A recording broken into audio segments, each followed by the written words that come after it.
Hello. Hi, Ben. Why are you looking at me like that? I love looking like at you. You want to taste man. me. Yeah. Oh, let's not go that far. Let's not go that far. I'm just excited about where we're about to go on the questions. Yeah. Feel Good Friday. Yeah. Q&A episode 3. Yeah. This might be the greatest idea you've ever had, my man. This has been fun. This has been fun. Yeah. It's been football heavy, which is, whatever. That's part of it. But you can tell, as the weeks have gone, last couple of weeks, the questioning are starting to go a little bit. They were all football. Now they're going towards the business side of things, no, it's been which I love. No, it's been fun. It's called growth. Thank you to everyone who submitted. By the way, this has been a lot of fun. So question number 1 is from, and I'm gonna screw this name up. So have some grace. Gotcha. Listeners, have some grace. Kasia Ivaner. Hopefully that was right. Cassia. Kasia. How would you say that? Kasia? You think Kasia? Kasia. Yeah. Okay. We're gonna go with Kasia. And how would you say Ivener? You lost me. Ivner. I'm gonna say Ivner. I'm gonna say Kasia Ivner. There you go. Kasia, if that's how you pronounce your name. If not, send us a. You know what? Send us a video. Yeah. Send us a video. Yeah, that's a great idea. Send Darren a video on his Facebook page pronouncing your name the right way. Right. We apologize if we totally butchered that. Her question was, my favorite players. Sorry, let me start over. Reading's pretty hard for me. Yeah.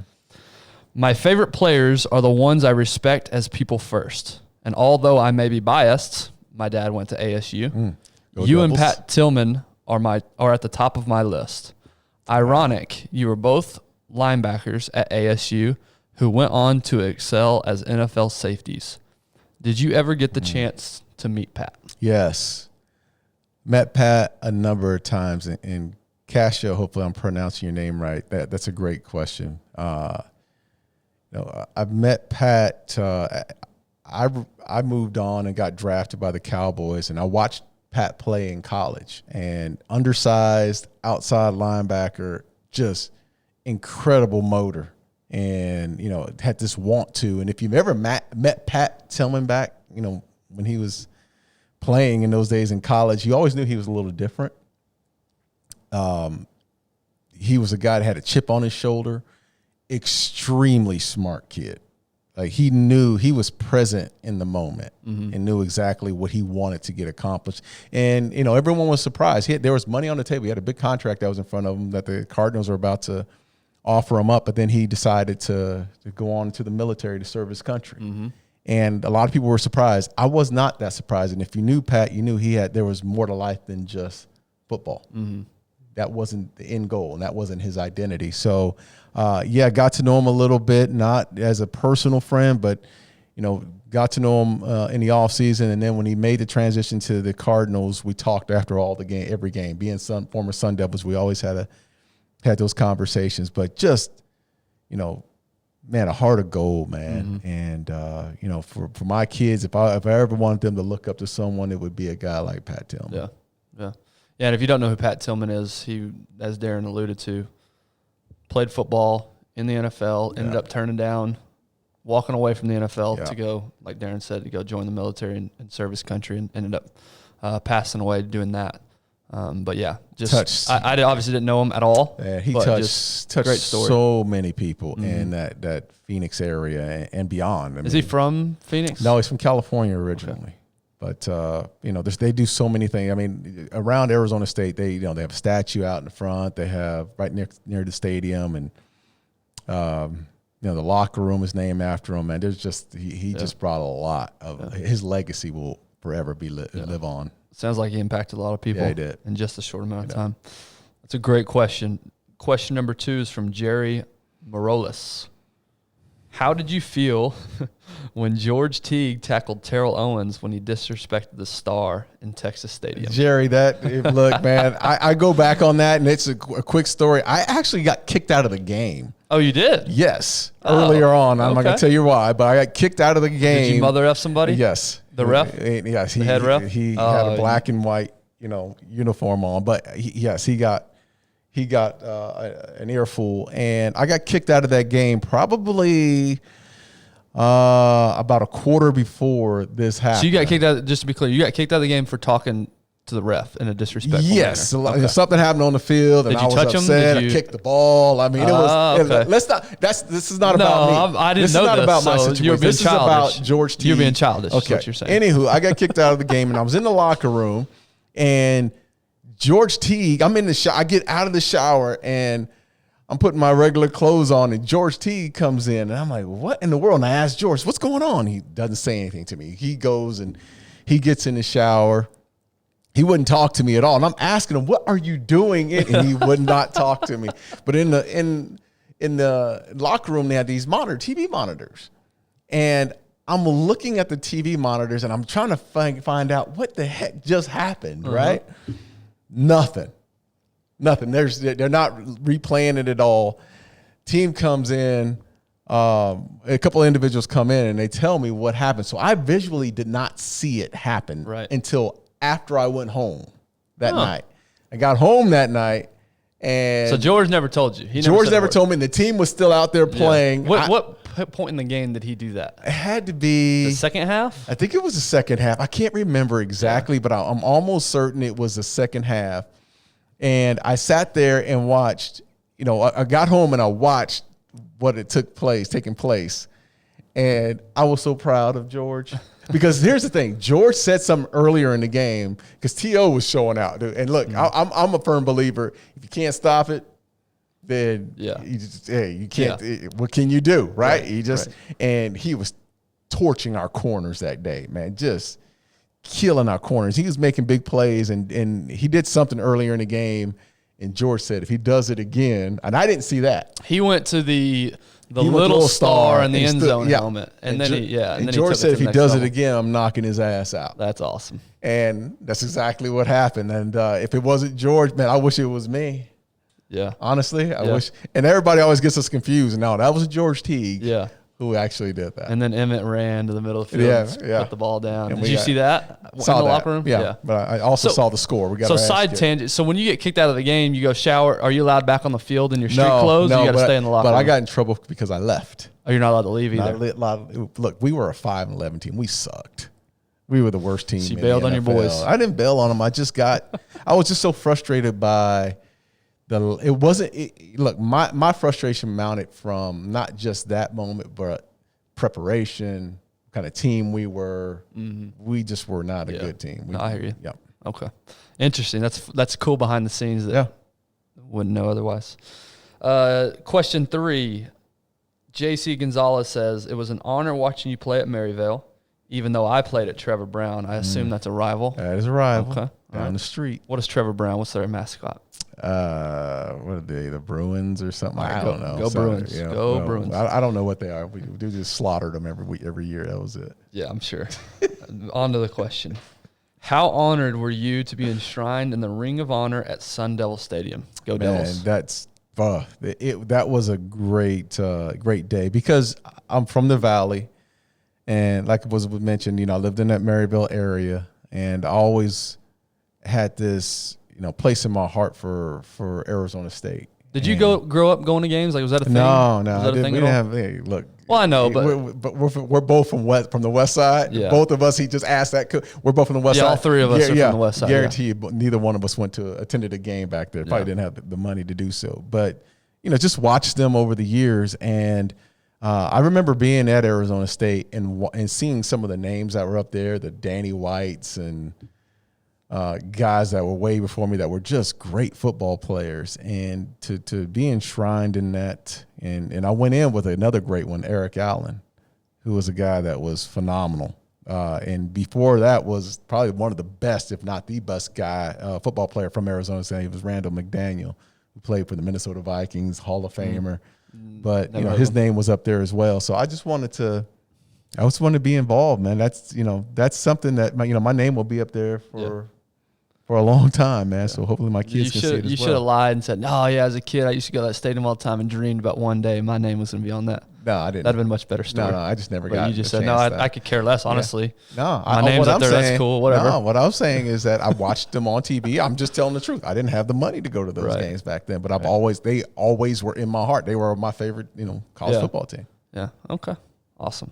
All right, switching gears, big time for these last two. So those were all football related. The next one is about. You love those football related questions. I love them, man. I just love talking football. It's the greatest. It really is. Julie Stevens, who, by the way, is one of our most active Instagram. I hate saying the word followers, but she is incredible. Right. With sharing the show, interacting. Awesome. She's been awesome. Yeah. Julie, thank you so much. Her question is, you guys talk a lot about starting business, but it takes money to make money. What if you don't have any? How do you start a business without your own money? Well, look, that's a great question. And a lot of us out there, there's a lot of entrepreneurs that don't have, but there's a lot of entrepreneurs that don't have and find ways, right? Look, I don't think there's anything that I could tell you that I could put my finger on and say, this is how you do it and this is what you should do. I think you should find a way to gain knowledge.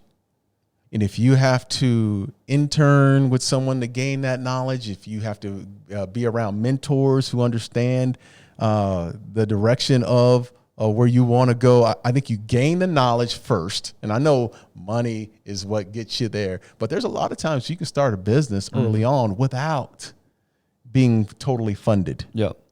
I think part of it is if you are really passionate about it, then you probably work another job until you can save up to start the business. Right. And don't think that you have to start a business and be fully funded. You don't have to be fully funded. Just get started.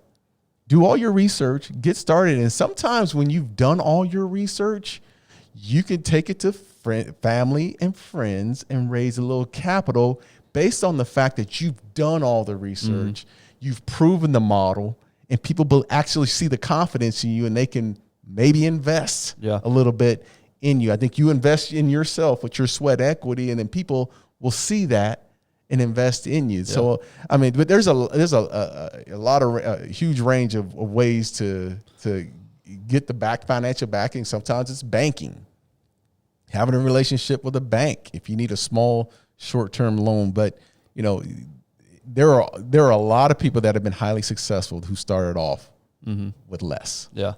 Okay, so let's drill down just a second, because you have started companies. You've obviously rubbed elbows over the last 20 plus years with a lot of people who have started businesses. So your advice is not just empty. Like this is legit from experience. What's the way to start a conversation? If you wanted to go to a family member or a friend or an investor, you didn't want to put your own money in, you didn't have the money, but you wanted somebody to go, invest a little bit in. How do you even start that conversation? What's the first thing you tell that person? You can't have that conversation until you're. My mentor used to say, until you're buttoned up. Meaning that investor or that seed money or family money is looking at you saying, you know what you're talking about. You've done all the due diligence leading up to this moment. Right. Because if you don't know what you're talking about, who's going to just trust you with just giving money to you? It's not going to happen. They're not going to financially back you if you don't know, or if you haven't painted the vision to them to succeed and be successful. And most investors, I don't care if it's family, I don't care if it's your mom, your grandma, whomever, the way they're looking at it is, how am I going to get my money back? Yep. Is this a gift or a loan? If this is a business deal and it's a loan, how do I get my return back?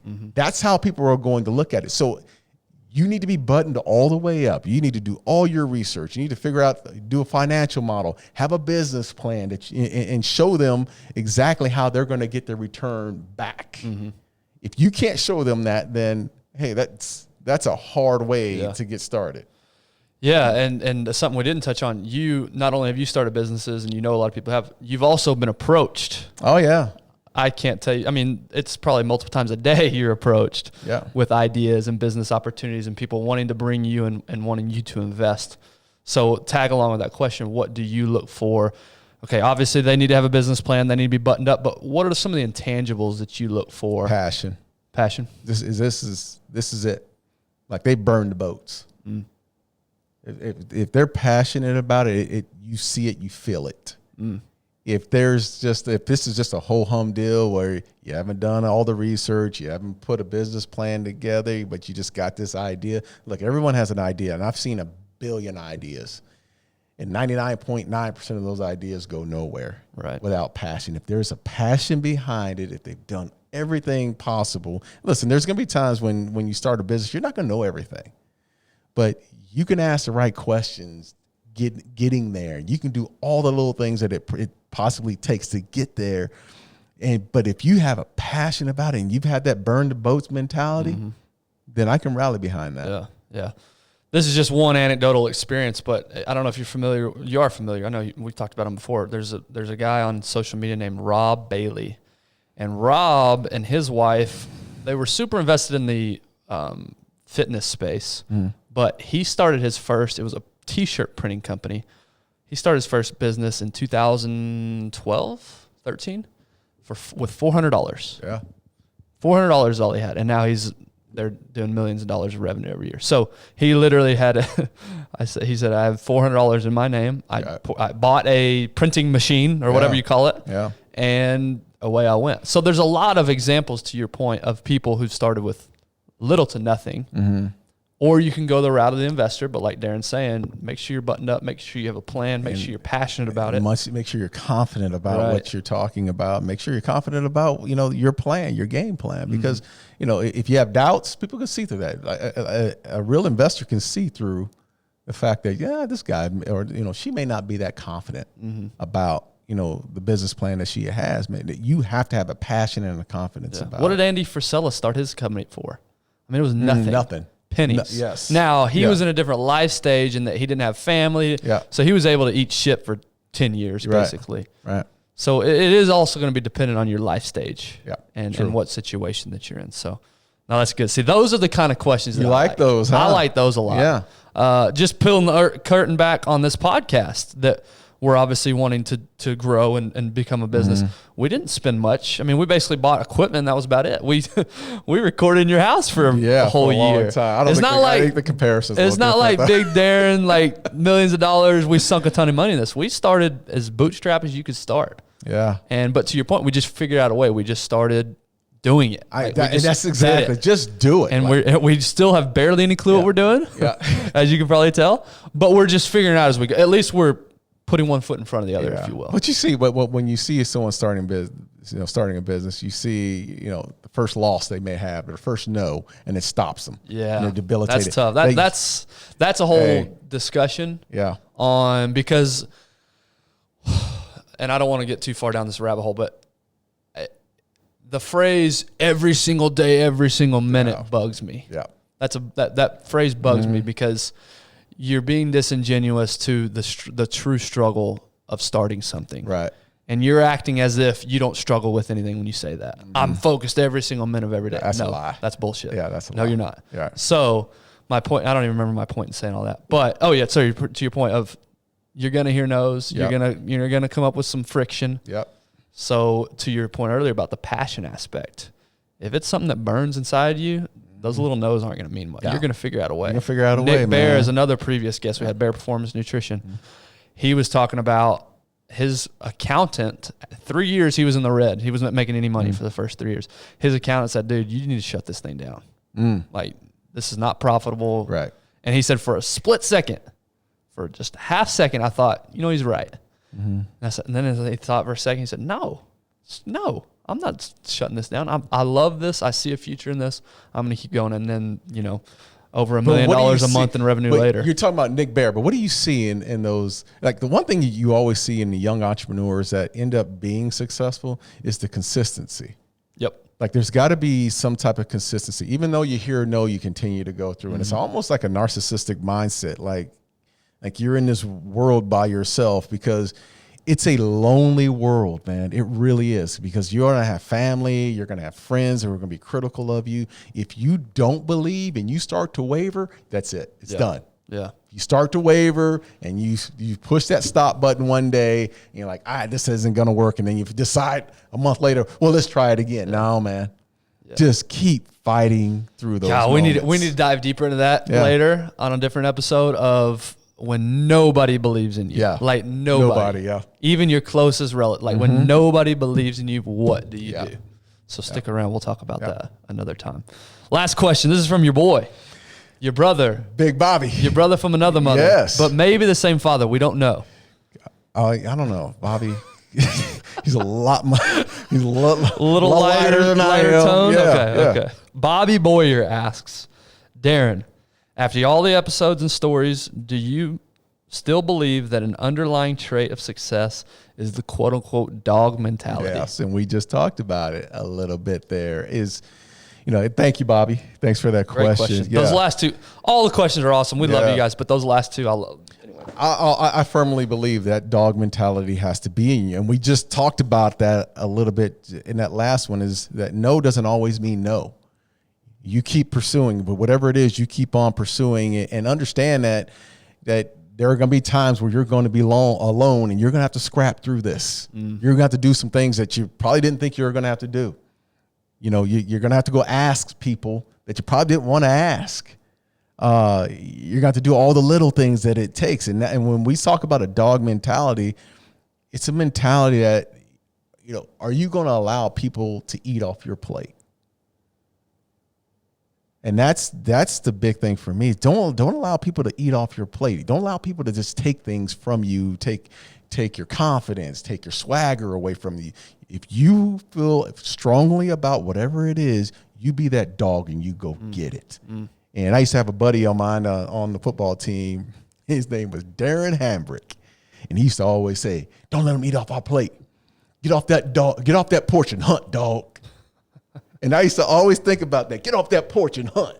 And I was thinking, man, that's that dog, dude. That's that part of you that once you get knocked down, you get your ass up and go. And if you don't have that mentality, then you will never be successful, because you're always going to be trying to hit the reset button at some point. No, man, just go. Yeah. You're in the green, go. Yeah. Yeah, it's that scrappy mentality. Yeah. It's that by any means necessary mentality. By any means necessary, yeah. Yeah, I'll say one thing this podcast has taught me, we've talked to people from all walks of life, and it's amazing that they all have that mentality at the end of the day, that dog mentality of just finding, maybe they didn't have all the opportunities growing up. Yeah. Maybe they didn't have every resource you could possibly have, but they had something in them enough to be able to get it done. Yeah. And that's a great question. It's a relentless task, man. You have to be relentless in what you want in life. And this applies not only to business, but in school, whatever it may be that you really want to get accomplished. Family, whatever. Family, you gotta chase whatever the goal. You gotta chase it relentlessly. It's gotta be a passion. Yeah. Love it. We did it. Yeah. Q&A episode 3. I can't wait. Next week. I'm already on next week, man. Let's get it. Yeah. Keep bringing those football questions. We love them. All questions will do. Just bring anything you have. I just want to answer those questions. And look, Ben and I, we grab these questions, and the reason why we do this is because we want to interact and we want to build topics off our own show. I think we just got a topic that we're going to go through for the podcast, but we want to continue to interact. We want to continue to have these conversations, and hopefully we can start sending some gifts out at some point. Yeah, absolutely. Yeah. All right, guys, have a good weekend. Thanks again.